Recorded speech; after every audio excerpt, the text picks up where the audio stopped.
The street is quiet, almost too quiet. You pull into your driveway, the familiar comfort of home, a welcome balm after a long, draining day. But then, a jolt, a flash of ice-cold fear that shoots through you like electricity. Your front door, usually a bastion of security, is unlocked. Had you simply forgotten? Or had someone been inside? Just as that unsettling thought takes root, just as you step over the threshold, your phone buzzes. A blocked number. You answer, a knot forming in your stomach. Silence. Then heavy, ragged breathing, like a phantom reaching across the wire. It's the kind of call that makes the hair on your arms stand up. A chilling echo from a past you thought you'd buried. A lingering threat that whispers, someone is watching you. Someone is playing a very dangerous game. Welcome to Quiet Books, where dark thrillers, shocking twists, and unforgettable endings are broken down one story at a time. Today, we're plunging into Freida McFadden's The Coworker, a psychological labyrinth where a seemingly innocent disappearance unravels into a nightmare of obsession, deceit, and a chilling game of cat and mouse, where the hunter and the hunted are constantly shifting. This isn't just a story, it's a meticulously crafted trap, and we're about to decode every step, every lie, and every devastating truth. Our story begins in the sterile, fluorescent-lit world of Vixt, a nutritional supplement company, where order is usually as predictable as the ticking clock. Here, Natalie Farrell shines like a star, a top salesperson, vibrant, successful, always impeccably dressed, right down to her signature red heels. She projects an aura of having a perfect life, a handsome boyfriend, and a glittering future. For 9 months, her cubicle neighbor has been Dawn Schiff, an accountant whose punctuality borders on the obsessive. You could, quite literally, time an apocalypse by Dawn's schedule. 8:45 a.m. at her desk, 10:15 a.m. bathroom break, 11:45 a.m. lunch. She is, in Natalie's own dismissive words, like a robot. A peculiar, socially awkward, but utterly predictable fixture in the Vixt office. But this morning, the world is off-kilter. Dawn's cubicle is empty. An anomaly so profound, so jarring, it sends a ripple of genuine unease through Natalie. Dawn is never late. Her absence wasn't just a minor inconvenience. It was a fundamental disruption, a jarring anomaly in the office's predictable rhythm. It was a subtle yet screaming clue that something was terribly, irrevocably wrong. Just yesterday, Dawn had sent an unusually formal email to Seth Hoffman, their manager, requesting an urgent, scheduled meeting about an important matter. She insisted on a specific time, even offering to cross-reference calendars to ensure Seth's presence. This wasn't just Dawn being particular. It screamed of something serious, something she felt compelled to share, something that weighed heavily on her meticulously organized mind. Seth, ever casual, had finally agreed to meet her at 2 p.m. the next day. Dawn also sent a similar, cryptic email to Natalie herself, but Natalie was out on a sales call and missed her before she left the office. The seeds of a mystery were already being sown, unnoticed by Natalie, but carefully planted by Dawn, a breadcrumb trail laid for reasons Natalie couldn't yet fathom. Back in the present, Natalie's unease deepens with every passing minute Dawn remains absent. Her best friend at work, Kim, breezes in, fresh from her honeymoon, and immediately deflects Natalie's accidental pregnancy comment by fussing over her dress. Kim dismisses Dawn's absence as simply running late, a casual wave of the hand that infuriates Natalie. Kim doesn't understand. Dawn is never late. This early exchange highlights Natalie's initial, almost genuine concern for Dawn, a feeling that will rapidly erode as the investigation unfolds. The t-shirts for Natalie's upcoming charity 5K run have arrived, a small victory amidst the growing mystery. Natalie is passionate about this race, organizing it in honor of her childhood best friend Amelia, who suffered from cerebral palsy. It's a bright spot in her busy life, a way to project an image of selfless compassion, a carefully curated facade of benevolence. But even this couldn't distract her from Dawn's unexplained absence. The silence from Dawn's cubicle was deafening, a palpable void where meticulous routine once reigned. Returning to her own cubicle, Natalie finds something new on her desk, a small green and blue turtle figurine. Dawn is known for her obsession with turtles and had once given Natalie a similar one that accidentally broke. But this turtle is different. It's new and strange. When Natalie picks it up, a dark red, metallic-smelling stain rubs off on her fingers. Her mind jumps to an unsettling conclusion. It looks like blood. But she quickly rationalizes it away as mere paint. It can't be blood, can it? This moment is crucial, a masterstroke of psychological manipulation. It shows Natalie's immediate instinct to dismiss anything that threatens her carefully constructed reality, a pattern that will repeat throughout the story, trapping her in a web of denial. This turtle isn't just a gift, it's a planted seed of doubt, a harbinger of the horrors to come. Then, Dawn's phone rings. It's a blocked number. Natalie, driven by a growing sense of dread she can no longer ignore, answers. All she hears at first is ragged breathing. Then a tortured female voice whispers two words that freeze her blood. "Help me." The line goes dead. The chilling simplicity of the plea, coupled with the mysterious turtle, transforms Natalie's mild unease into full-blown panic. This isn't just a missing coworker. This is a cry for help, a desperate signal from someone in profound danger. The call is a direct, undeniable link to Dawn's distress, pulling Natalie irrevocably into the unfolding nightmare. Natalie tries to call and text Dawn, but there's no answer, only Dawn's meticulously detailed voicemail message. Panicked, Natalie heads to Seth's office. She explains Dawn's absence and the horrifying phone call. Seth, however, is remarkably unconcerned. He shrugs off the "help me" as potentially a customer complaint or car trouble, even suggesting Natalie just call her back.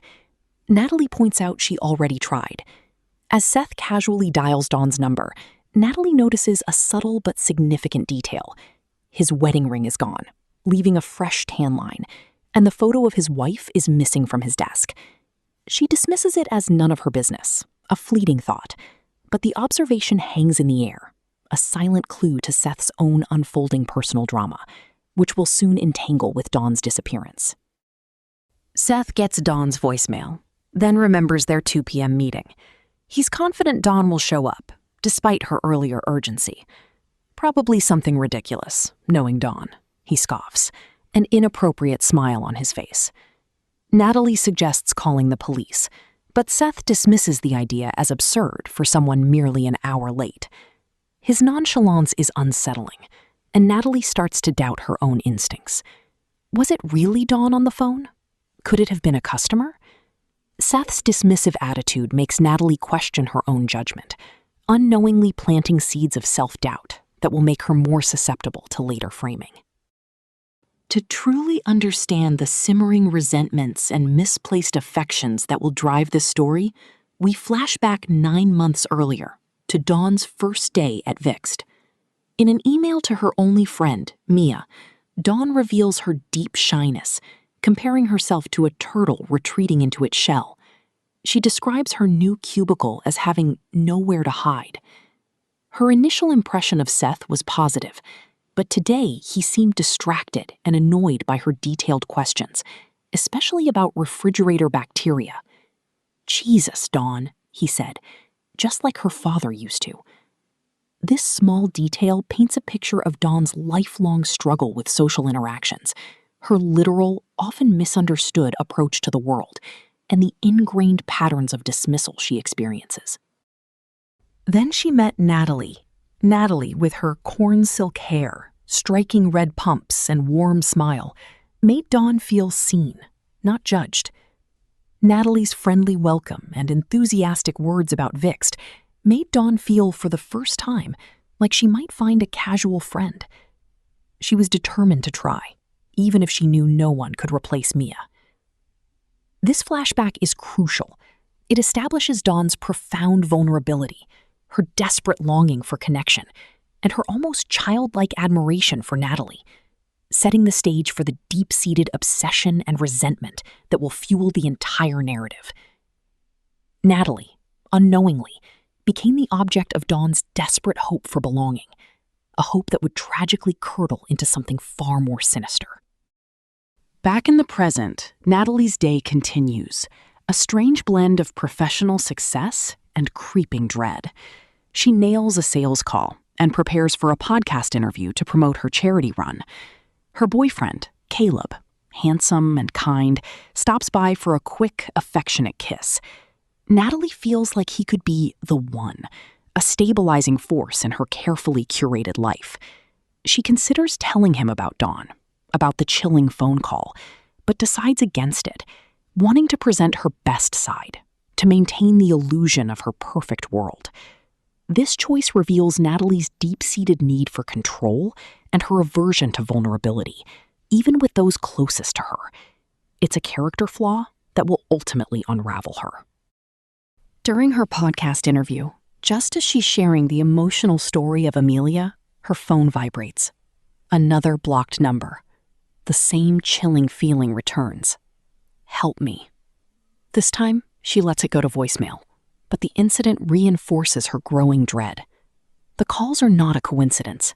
They are a direct, personal threat, a phantom limb of fear reaching out from the unknown. They are a deliberate escalation, designed to terrorize and isolate her. Later, a text from Seth confirms Dawn never showed for their 2 p.m. meeting. His casual, "I guess she forgot," is a stark contrast to Dawn's meticulous nature and her previous insistence on scheduling. Natalie knows, deep down, something is terribly wrong. The "help me" echoes in her mind, a siren call she can no longer ignore. A burgeoning sense of responsibility, mixed with a growing fear, pushes her forward. She remembers Dawn lives in Quincy. Driven by an impulse she can't ignore, Natalie types Lark Street into her GPS. It's a tiny street, not far from her current location. Soon she spots Dawn's green Honda Civic, the color of a turtle, parked in the driveway of a small, off-yellow house with blue trim. Dawn's house. The house of a woman who has vanished, leaving only a cryptic plea. The clues are mounting, but Natalie, still viewing herself as an innocent bystander, steps directly into the killer's elaborate trap. Natalie kills her engine, the silence heavy, thick with unspoken questions. No lights are on, no sound from inside. She rings the doorbell, but there's no answer. Nothing. The house is eerily silent, a silent testament to its occupant's absence. Flipping over the turtle-themed welcome mat, she finds no spare key. Looking around the quiet neighborhood, Natalie decides she has to do more. Dawn has no one else. If something truly bad has happened, no one will know. This is Natalie's moment of perceived heroism, a fleeting attempt to justify her deepening involvement, to convince herself she's doing the right thing. Help me. The words whisper in her mind, pushing her forward, drawing her deeper into the web. Ignoring her churning stomach, Natalie walks around the side of the house, her red heels clicking against the path. She's heading for the back door, stepping further into a mystery she can no longer escape, unknowingly becoming a pawn in a game far more dangerous than she could ever imagine. The back door of Dawn's house swings open easily, a silent invitation into the unknown. Natalie hesitates, a cold knot forming in her stomach. Entering without permission feels like a violation, a trespass. But Dawn's strange email and the chilling phone call demand action. What if Dawn, known for her eccentricities, is sitting inside with a weapon? Or, more likely, what if she's in serious trouble? Natalie pushes the door further, calling out Dawn's name, her voice trembling slightly. This is the moment she crosses a line, moving from concerned coworker to active participant in a crime scene, unknowingly leaving her fingerprints everywhere. The kitchen is shockingly tidy, defying Natalie and Kim's office gossip about Dawn being a potential hoarder. But then, Natalie spots the first red flags: a half-empty, uncorked bottle of red wine, a glass with residue, and another shattered on the floor. Dawn would never leave such a mess. This isn't just untidiness. It's a profound disruption of Dawn's rigid order, a glaring sign that something terrible has happened. A cold dread settles in. These details are not random. They are meticulously placed, designed to create a specific impression, to implicate. Gripping a knife from the counter, a desperate attempt at self-preservation, Natalie moves cautiously into the dark living room. A strange smell, like wet seaweed, hangs in the air, adding to the unsettling atmosphere. Her eyes are drawn to a giant, glowing fish tank. Inside, a single, unnerving turtle stares back, perched on a rock. This isn't just a pet. It's an omen, a symbol of Dawn's world, a silent witness to whatever transpired. Next, a bookshelf filled to bursting with turtle figurines, glass, ceramic, marble, an obsessive collection that makes Natalie's skin crawl. But one space is bare, a missing turtle. Then she sees it, an overturned ottoman, a toppled chair, and a dark, viscous stain on the carpet. Natalie screams. It's blood. A lot of blood. The staged scene is horrifyingly effective, designed to shock, and more importantly, to implicate. Shaking, Natalie calls 911, her voice barely coherent, then retreats to her car as police swarm the scene. She calls her boss, Seth, but avoids Kim, knowing it would become mere gossip, a spectacle. Instead, she texts her new boyfriend, Caleb, seeking comfort, a desperate anchor in a world that has suddenly spun out of control. Detective Santoro, a tall man with a Boston accent and piercing eyes, pulls her out of her car. He confirms Dawn is gone, but the blood is undeniable. Natalie, desperate to offer some explanation, invents a story about Dawn's email being weird and the phone call sounding like a cry for help. She's already beginning to craft her narrative, to control the perception of events. A dangerous game when dealing with the truth. Santoro asks about Dawn's friends. Natalie claims they were sort of friends, a subtle lie designed to distance herself from the missing woman, yet still appear concerned. Then comes the critical question. Where was Natalie between 5 p.m. yesterday and this morning? Without thinking, Natalie claims she was with Caleb all night. A lie. Caleb had left her apartment at 9:30 p.m. Why did she lie? What did she need to hide? This immediate fabrication is a crucial character reveal, showcasing Natalie's instinct for self-preservation and her willingness to bend the truth when cornered. It's the first thread in the tangled web she's weaving for herself. When Caleb arrives, Natalie throws herself into his arms, but her relief quickly turns to manipulation. She asks him to corroborate her false alibi, to tell the police they were together all night. Caleb balks, uncomfortable with lying to the authorities, his moral compass still intact. Natalie, tearful and insistent, pressures him, arguing it's a white lie, and she'll look like she's lying if he doesn't comply. Reluctantly, Caleb agrees. This moment is a stark reveal. Natalie is willing to lie, and to compel others to lie for her, to protect herself, even in the face of a missing person investigation. It foreshadows the moral compromises she will continue to make, digging her grave deeper with every fabricated word. Meanwhile, emails from 8 and 7 months prior paint a different, far more complex picture of Dawn Schiff and Natalie's relationship with her. We see Dawn's excitement about decorating her cubicle with turtles, mimicking Natalie, and her childlike joy over Natalie's welcome party, a simple bag of Doritos and a Diet Cola. Dawn's emails to her friend Mia reveal her social awkwardness, her strict preference for monochromatic meals, and her deep-seated desire for friendship, especially with Natalie. She details gifting Natalie a gold, smiling turtle figurine, only for Natalie to give a dismissive "oh" and avoid her for lunch, citing boring sales stuff and wedding plans. Dawn, ever literal, even tried to explain to Natalie why she was unlikely to marry, given her age and single status, causing Natalie to visibly bristle. Mia's advice to Dawn to stay away from people who aren't nice begins to feel chillingly prophetic, a warning unheeded. These early interactions establish Dawn's desperate yearning for acceptance and Natalie's casual cruelty, a dynamic that will prove fatal.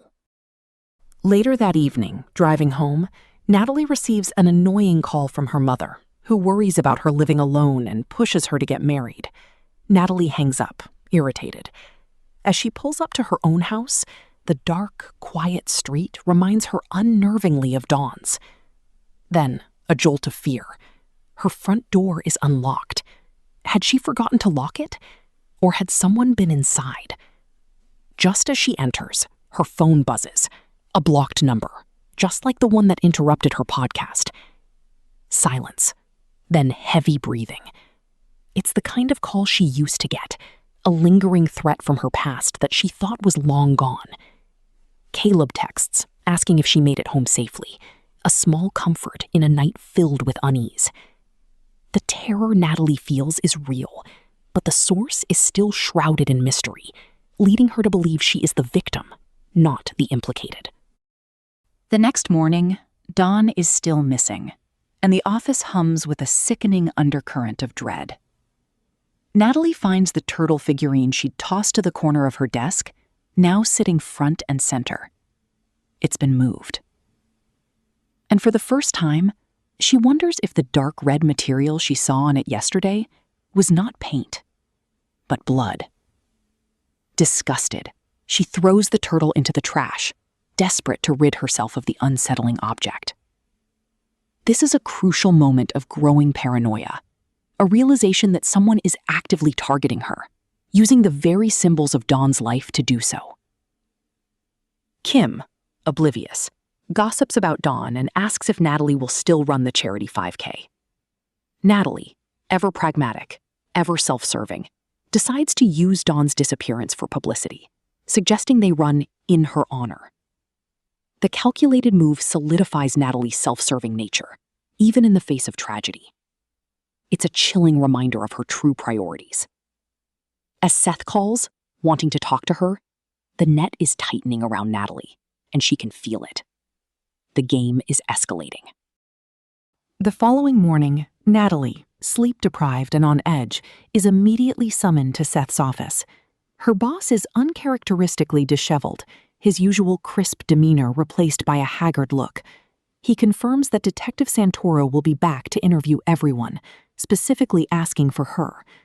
Natalie tries to protest, to escape the suffocating pressure, but Seth insists she stay. He needs her there. His insistence is a subtle red flag, suggesting his own complicity, or at least a desire to control the narrative. Then, a strange, unexpected shift. Seth's eyes linger on Natalie's hand, a silent acknowledgement of his own missing wedding band. He admits he and Melinda have split, then immediately asks if Natalie is still with Caleb. His tone is not angry, but curious, almost hopeful. Natalie feels a prickle of unease. Seth, her married boss, is now single and clearly signaling an interest. This is a dangerous thread, one that could complicate everything, adding another layer of personal entanglement to the already fraught situation. As she leaves, she feels his gaze burning into her back. Seth's sudden availability and interest in Natalie is a powerful motive for him, and a potential vulnerability for her, weaving a complex web of romantic and professional intrigue. But to truly understand the tangled web of motives and resentments, we have to rewind 6 months earlier into Dawn Schiff's meticulously organized yet deeply isolated world. Dawn's emails paint a picture of an accountant obsessed with efficiency and detail, consistently trying to implement money-saving measures. She writes to Seth about a refrigerator cleaning schedule, then follows up relentlessly when he doesn't respond. It's clear she struggles with social cues and the casual dismissiveness of her colleagues, her logical brain unable to comprehend their lack of adherence to rules. This highlights her social isolation and the frustration of being ignored. Her emails to her friend, Mia Hodge, reveal far more. Dawn confides that Seth rarely engages with her, only ever seeming interested when Natalie is around. She describes a sales meeting where Seth lavishes praise on Natalie for her killing it sales figures, while the rest of the team underperforms. Natalie, ever the picture of perfection, simply smiles and attributes her success to a great product. But Dawn, the numbers person, sees through the facade. She has crunched the data and discovered the company is hemorrhaging money on client perks, specifically expensive business lunches. Natalie, Dawn notes, is responsible for half of the entire expense budget. When Dawn bravely presents her findings, Natalie is visibly flustered, her perfect composure cracking. She dismisses Dawn's meticulous data with a condescending remark. Maybe once you've made a sale, you'd be in a better position to weigh in. This moment is a profound insult, a public humiliation that fuels Dawn's quiet resentment. It's a sharp jab at Dawn's worth, designed to silence her and protect Natalie's lucrative and potentially unethical methods. This is the first concrete hint of Natalie's embezzlement, a powerful motive for murder that is being carefully laid out for the viewer. Dawn's emails also offer a glimpse into her personal life, a world populated by beloved turtle figurines. She describes her quiet home, a sanctuary filled with these ceramic companions, including a large, heavy one she keeps as a potential weapon. If I had an intruder in my house, I could clock him on the head with that turtle and do some serious damage. She even named her pet turtle, Mia Jr., after her only true confidant. This detail, seemingly innocuous, will become profoundly significant later, a chilling piece of foreshadowing.